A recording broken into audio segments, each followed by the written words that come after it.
भैया आप मीडिया वाले थोड़े नीचे बैठ जाइए। यहाँ पे ये सामने खड़े हो जाते हैं और फिर टीवी पे हमारी मीटिंग कभी नहीं दिखाएंगे, सिर्फ मोदी जी की दिखाएंगे।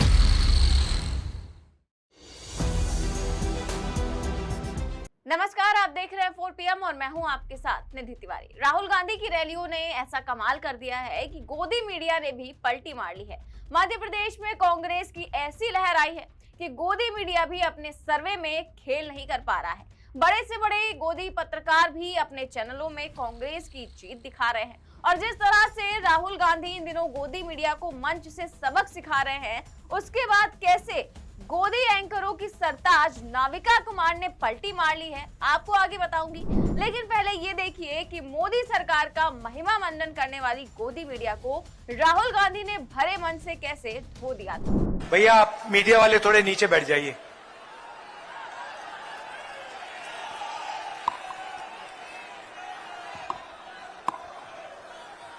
धन्यवाद। यहाँ पे ये सामने खड़े हो जाते हैं और फिर टीवी पे हमारी मीटिंग कभी नहीं दिखाएंगे, सिर्फ मोदी जी की दिखाएंगे। खैर इनकी गलती नहीं है, ये तो सिर्फ कैमरा चलाते हैं, छोटे रिपोर्टर हैं। इनके मालिक हैं वो मोदी जी से फायदा लेते हैं, इसीलिए वो मोदी जी का चेहरा 24 घंटा टीवी पे चलाते हैं। अच्छा, आपने अपने आप से कभी पूछा है कि टीवी पे 24 घंटा नरेंद्र मोदी जी दिखाई देते हैं और कांग्रेस पार्टी के नेता टीवी पे कभी नहीं दिखते? आपने कभी पूछा अपने आप से ये होता क्यों है? मैं आपको बताऊं, क्योंकि टीवी के मालिक किसान नहीं है, मजदूर नहीं है। अगर टीवी वाले मालिक किसान और मजदूर होते तो 24 घंटा कांग्रेस पार्टी के लोगों के चेहरे उस पर दिखते। मगर टीवी के मालिक अदानी जी हैं, पूरा का पूरा फायदा नरेंद्र मोदी जी अदानी जी को देते हैं, तो टीवी वाले इसलिए हमारी मीटिंग नहीं दिखाते। तो ये वीडियो छत्तीसगढ़ का है, जब राहुल गांधी अभी 2 दिन पहले ही सभा करने गए थे वहां पर, और उन्होंने साफ कहा था कि यहाँ पे तो सामने खड़े हो जाते हैं आप लोग, लेकिन टीवी पर हमें कोई नहीं दिखाता, कांग्रेस को नहीं दिखाता, सिर्फ और सिर्फ मोदी जी को ही दिखाते हैं।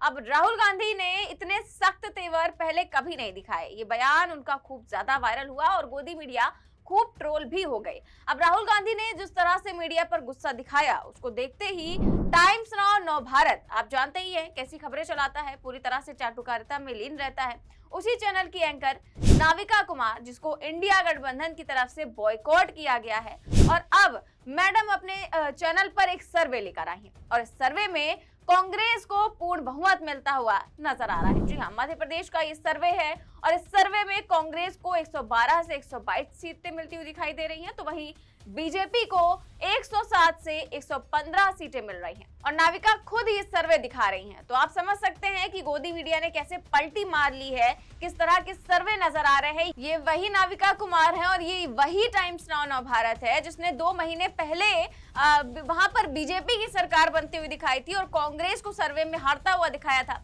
और अब आप खुद देख लीजिए, 2 दिन पहले राहुल गांधी ने मीडिया को सुनाया और 2 दिन बाद ही किस तरह से नाविका कुमार का सर्वे पलट गया, आप देख सकते हैं।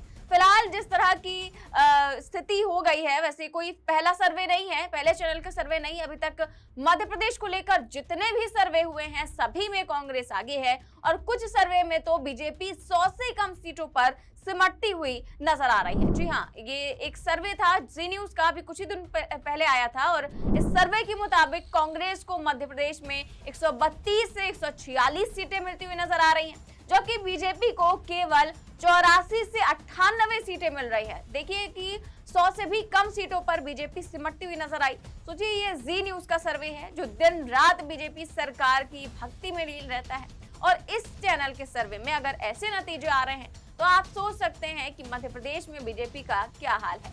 और ये नतीजे इसलिए भी हैरान करते हैं क्योंकि अभी कुछ दिनों पहले ही जब एबीपी वोटर सर्वे हुआ था तब भाजपा 104 से 116 सीटें जीतती हुई नजर आ रही थी और 13 अक्टूबर को लोकपोल के सर्वे में भी बीजेपी को 98 से 110 सीटें मिलती दिख रही थी। लेकिन जिस तरह से जी न्यूज का सर्वे आया और उसमें 100 से कम सीटों पर सिमटती हुई बीजेपी दिखाई दी, उसने सभी को हैरान कर दिया। और अब जिस तरह टाइम्स नाउ के सर्वे के नतीजे आप खुद देख सकते हैं और समझ सकते हैं कि मध्य प्रदेश में किसकी सरकार बनने जा रही है। फिलहाल ये तो सर्वे हैं, अब नतीजे देखते हैं कि क्या सर्वे की तरह ही सटीक होते हैं या फिर नहीं। फिलहाल बीजेपी मध्य प्रदेश में तमाम मुसीबतों का सामना कर रही है जो सबके सामने है। बागियों को मनाने की कोशिश कर रही है, लेकिन ज्यादातर बागियों ने निर्दलीय चुनाव लड़ने का ऐलान कर दिया है। डैमेज कंट्रोल करने के लिए अमित शाह जाते तो हैं मध्य प्रदेश, 3 दिन रहकर आते हैं, दौरा करते हैं, मीटिंग्स करते हैं, समझाने की मनाने की कोशिश करते हैं, लेकिन पूरी तरह से फेल हो जाते हैं। अमित शाह बागियों और नाराज कार्यकर्ताओं को मनाने गए थे। उन्होंने बागियों को मनाने के लिए कहा और ये भी कहा कि कोशिश करो कि वो अपना नामांकन वापस ले ले। यहाँ तक कि उन्होंने खुद बीजेपी नेताओं से ये कह दिया कि वो खुद बागियों से बात करने के लिए तैयार हैं और इसके बाद अमित शाह ने कई नेताओं से बात भी की।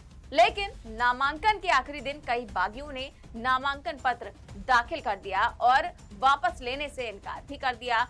अब ऐसे में नाराज नेताओं को मनाने में अमित शाह पूरी तरह असफल रहे और दिल्ली वापस लौट गए। कुल मिलाकर मध्य प्रदेश में बीजेपी की हालत खराब है। 18 से 19 साल सत्ता में रहने के बाद भी बीजेपी में भयंकर उठापटक मची हुई है और अब तो जनता भी भाजपा के जुमलों को समझ चुकी है।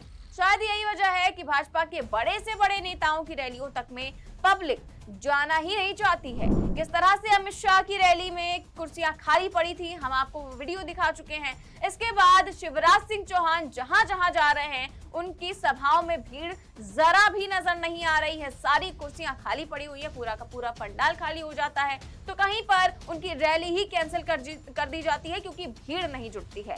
अब ऐसे में बीजेपी के सामने भारी संकट खड़ा हो चुका है। ऊपर से जिस तरह के सर्वे निकलकर सामने आ रहे हैं उसने बीजेपी आला कमान की चिंता काफी ज्यादा बढ़ा दी है। फिलहाल आपकी इस खबर पर क्या राय है, हमें कमेंट बॉक्स में जरूर बताएं। देश और दुनिया की तमाम बड़ी खबरें जानने के लिए देखते रहिए 4 PM न्यूज नेटवर्क। नमस्कार।